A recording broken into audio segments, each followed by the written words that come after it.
Here is the review of Aquaman the lost kingdom. First part లో Aquaman తన brother అయిన Patrick Williamson తో పోరాడి గెలుస్తాడు. తల్లి చెప్పిందని అతన్ని చంపకుండా బందీగా చేస్తాడు ఆక్వామన్. తర్వాత ఆంబర్ హెడ్ ని పెళ్లి చేసుకుని అట్లాంటిస్ కి రాజవుతాడు. వాళ్ళకి ఒక బాబు పుడతాడు.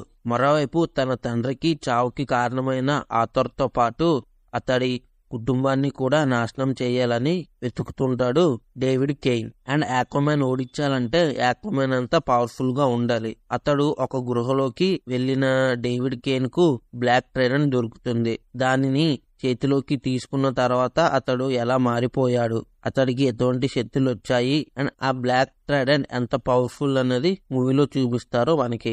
డేవిడ్ కేన్ ఫస్ట్ పార్ట్ కన్నా ఈ మూవీలో చాలా పవర్ఫుల్ గా కనిపిస్తాడు. ఆక్వామన్ అతన్ని ఓడించాలంటే ఆక్వామన్ పవర్ ఒక్కటే సరిపోదు అని తెలుసుకుంటాడు. అప్పుడు తన బ్రదర్ ప్యాట్రిక్ విలియం ని జైలు నుంచి విడిపిస్తాడు. వీళ్ళిద్దరూ కలిసి అతన్ని ఎలా ఎదుర్కొన్నారు అన్నదే సినిమా. 2018 లో వచ్చిన ఆక్వామన్ మూవీ ఎంత పెద్ద హిట్ అయిందో మనందరికీ తెలిసిన విషయమే. అండ్ ఆ మూవీ ఒక వేరే ప్రపంచంలోకి అయితే తీసుకెళ్తుంది. విజువల్ వండర్ గా అయితే ఉంటుంది అది. అండ్ ఈ పార్ట్ 2 కూడా విజువల్స్ పరంగా చాలా బాగుంది. మనకి ఎంగేజ్ చేయడంలో ఫెయిల్ అయ్యింది. అండ్ చూస్తున్నంత సేపు మనకి ఎక్కడ సీరియస్నెస్ అన్నదే రాదు, ఈవెన్ ఫైట్ లో కూడా. అండ్ ఫస్ట్ పార్ట్ లో ఉన్న ట్విస్ట్ అండ్ టర్న్స్ అయితే ఈ మూవీలో లేవు. ఒక రొటీన్ రివెంజ్ డ్రామాగా జేమ్స్ వాన్ దీన్ని డైరెక్ట్ చేశాడు. అట్లాంటిస్ రాజుగా ఆర్థర్ కర్రీ బాధ్యతలు చేపట్టడం మేరకు బిడ్డడంతో ఆక్వామన్ కాస్త ఫ్యామిలీ మ్యాన్ గా మారిపోతాడు. అట్లాంటిస్ కౌన్సిల్ తో చర్చలు, తండ్రితో కలిసి సమయాన్ని గడపడం, ఆర్థర్ ఫ్యామిలీ లైఫ్ తో సినిమా అనేది స్టార్ట్ అవుతుంది. అండ్ మెయిన్ పాయింట్ కి రావడానికి మూవీ చాలా టైం అయితే తీసుకుంటుంది. మెయిన్లీ ఈ మూవీకి drawback final fight. And climax లో మనకి ఫైట్ అనేది చాలా తక్కువ సేపే ఉంటుంది. ఆక్వామన్ 1 చూసిన తర్వాత అలాంటి బిగ్ ఎపిక్ ఫైట్ అయితే అందరూ ఎక్స్పెక్ట్ చేస్తారు, కానీ ఈ మూవీలో అలా లేదు. దానివల్ల చాలా మంది డిసప్పాయింట్ అయితే అవుతారు. ఆర్థర్ పై రివెంజ్ తీసుకోవడానికి పరిశోధనలు చేస్తూ ఉంటాడు డేవిడ్ కేన్.